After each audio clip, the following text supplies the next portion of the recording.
Assalamualaikum warahmatullahi wabarakatuh, Bapak Ibu. Saya Sigit Setiawadi. Pagi ini saya akan menyampaikan sesuatu yaitu passive income for everyone. Ini adalah sebuah ide bagaimana mendapatkan penghasilan pasif yang minim modal untuk pemula. Kalau kita bicara tentang penghasilan pasif, maka itu mau tidak mau kita berbicara tentang sebuah sistem. Yaitu sistem itu adalah semua hal yang jalan otomatis ya. Nggak perlu tahu di dalamnya seperti apa. Misalnya mobil, handphone, sistem audio, kolam ikan, koi, dan lain-lain. Itu semuanya mempunyai sistem yang bisa berjalan otomatis. Sekarang mengapa kita perlu sistem yang bisa memberi penghasilan pasif, yaitu penghasilan yang sifatnya terus-menerus tanpa kita harus perlu bekerja lagi.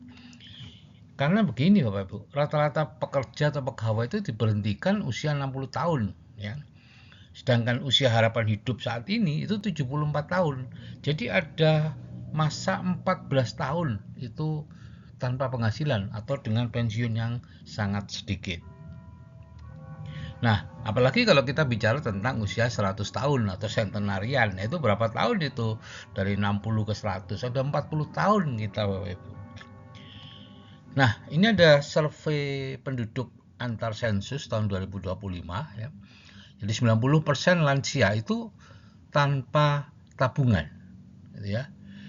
Hanya 8,82% yang punya pensiun dan ada 48,56% lansia itu ditanggung oleh anak dan cucunya kehidupannya. Nah, yang prihatin ini Bapak Ibu sebetulnya ada 37,72% lansia yang masih harus bekerja untuk bertahan hidup. Jadi ini bekerja untuk bertahan hidup Bapak Ibu ya, bisa hidup dalam kemewahan, misalnya pengacara, dokter, dan lain-lain, atau hidup dalam kesederhanaan. Nah, problemnya di Amerika Serikat, itu beberapa tahun yang lalu saya baca data, hanya 5% lansia yang setelah usia 65 tahun itu masih harus terus bekerja. Di Indonesia 37,72% ya. Ini bukan sesuatu yang main-main Bapak Ibu. Saya dulu waktu masih muda sebagai dokter puskesmas di Tuban itu sangat bangga ketika teman-teman lain itu mengatakan, wah enak ya Pak Dokter ya, nggak ada pensiunnya. Betul, karena teman-teman itu kepala-kepala dinas dan lain-lain itu menjelang pensiun gitu. Mereka takut pensiun, sedangkan saya nggak ada pensiunnya. Tapi setelah belajar keuangan dan lain-lain, saya tahu bahwa yang nggak ada pensiunnya itulah yang paling susah. Ya, artinya apa? Harus bekerja terus sampai dihentikan oleh Tuhan. Nah itu. Kenapa? Karena pensiun seorang dokter jauh lebih kecil dibandingkan gaya hidup yang sudah kadung dibentuk, dan dokter umumnya tidak memiliki aset yang bisa menghasilkan. Semuanya ditumpuk jadi beban. Nah, jadi ini adalah sistem yang bisa memberi penghasilan pasif ya. Dikerjakan sekali dan bisa memberi hasil yang terus-menerus. Ibaratnya kita menanam pohon uang, Ibu, tinggal metik. Bisa dengan royalti, itu ya, dari buku yang kita tulis, lagu yang kita tulis, YouTuber atau penemuan-penemuan teknik seperti Pak Habibie itu banyak royaltinya. Nah, ini perlu bakat, Ibu. Yang kedua adalah investasi ya, kita punya saham, investasi ternak, rumah yang disewakan, properti, itu perlu modal. Yang ketiga adalah bisnis. Nah, ini ada 3, yaitu konglomerasi, itu kita membangun sistemnya. Kemudian waralaba, itu kita membeli sistemnya. Sedangkan ada juga yang memakai sistem secara gratis, yaitu networking atau bisnis prosumer. Nah, jadi sekian banyak peluang yang bisa memberi penghasilan pasif ini, kayaknya yang bisa dikerjakan semua orang itu ya cuma networking atau prosumer. Nggak butuh syarat bisa bisnis, nggak butuh syarat modal, nggak bisa syarat bakat. Apa itu networking atau prosumer? Yaitu sekelompok orang bekerja sama dengan sebuah produsen dan mereka sepakat untuk membeli produk dari produsen itu. Dan ada 60% keuntungan yang dikembalikan ke konsumen itu. Ya, nanti dari mana 60% itu akan saya sampaikan. Jadi sistemnya adalah kita belanja, kemudian mengajak orang lain belanja. Ya, kita tidak menjual produk, kita tidak numpuk produk, stok dan lain-lain, tidak.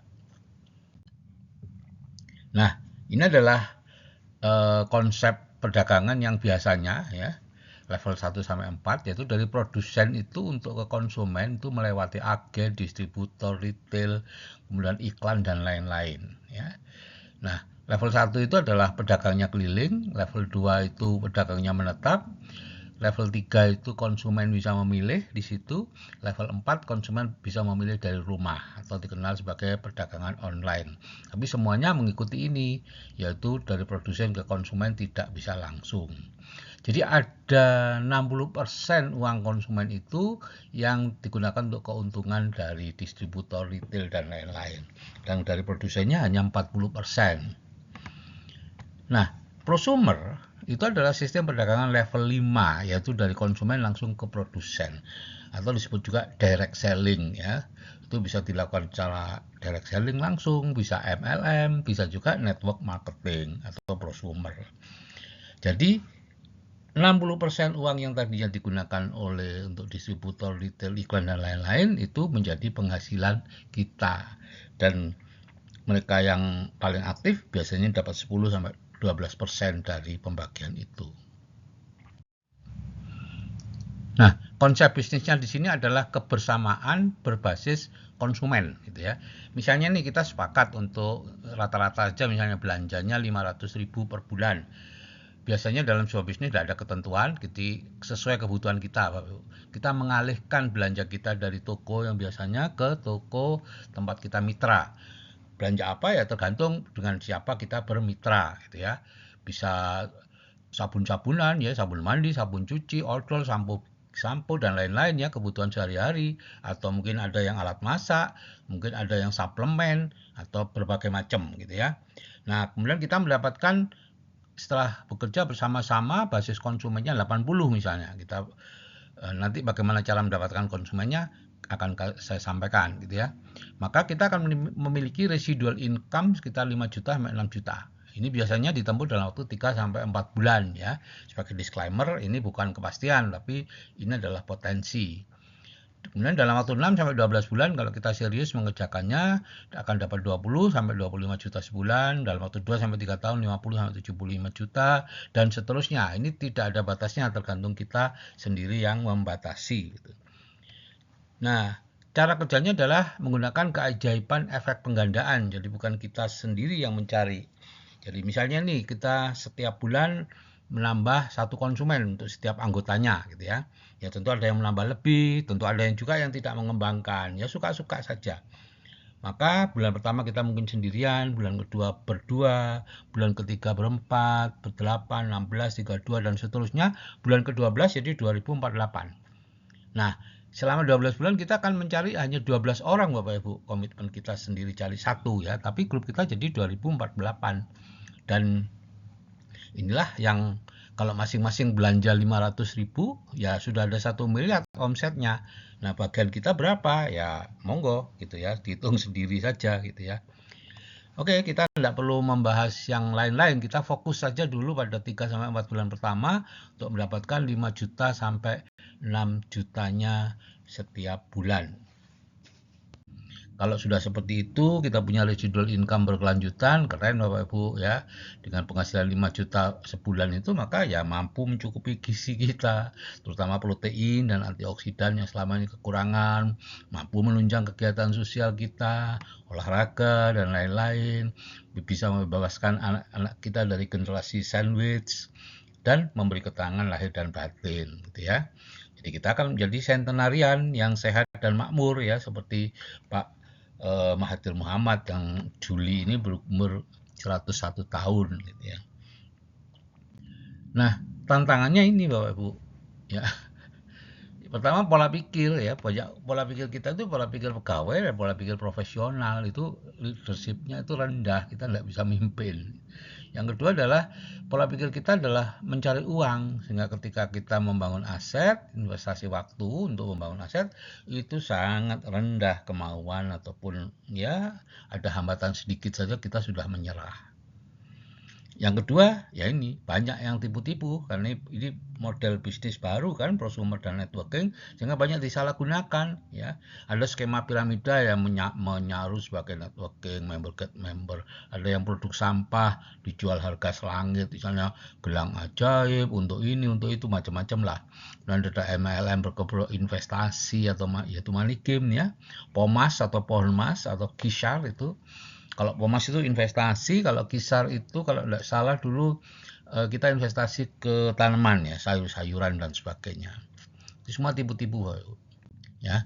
Sehingga Robert T. Kiyosaki mengatakan dalam bukunya Why We Want You to Build itu ya, untuk mendapatkan prosumer atau bisnis networking yang baik perlu ada 5 ya, yaitu 5 syarat yang harus ada semuanya. Bisnisnya legal, sudah berusia lebih dari 10 tahun, ada produk yang berkualitas, ada pendidikannya, dan ada yang sudah terbukti berhasil ya. Sekarang dengan adanya YouTube dan lain-lain, kita mudah sekali mencari orang-orang yang berhasil, sehingga kita bisa tahu apa sih sebetulnya bisnis yang baik itu. Nah, saya sendiri sudah 20 tahun Bapak Ibu hidup dari bisnis prosumer yang menurut saya baik. Tapi saya tidak tahu juga untuk yang lain. Jadi semua pilihan Bapak Ibu ya. Kalau kita tanpa sistem, kita berarti mendapatkan penghasilan aktif gitu ya. Ibaratnya seperti ini, kita punya bekerja sederhana, uangnya sedikit, beli barang sedikit, tambah lama tambah banyak, barang yang kita beli, rumah, mobil, dan lain-lain.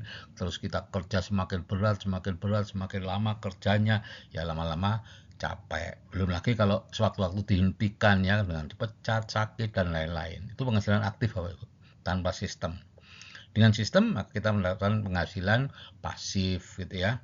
Ibaratnya kita punya gerobak dengan 1 ekor kuda, kudanya jalan, kemudian kita menambah lagi kudanya ya, menambah mungkin kalau toko-toko ya nambah toko, pabrik nambah pabrik, atau kalau bisnis prosumer ya nambah orang ya, memperbanyak konsumen dan seterusnya sampai akhirnya kuda kita banyak ya.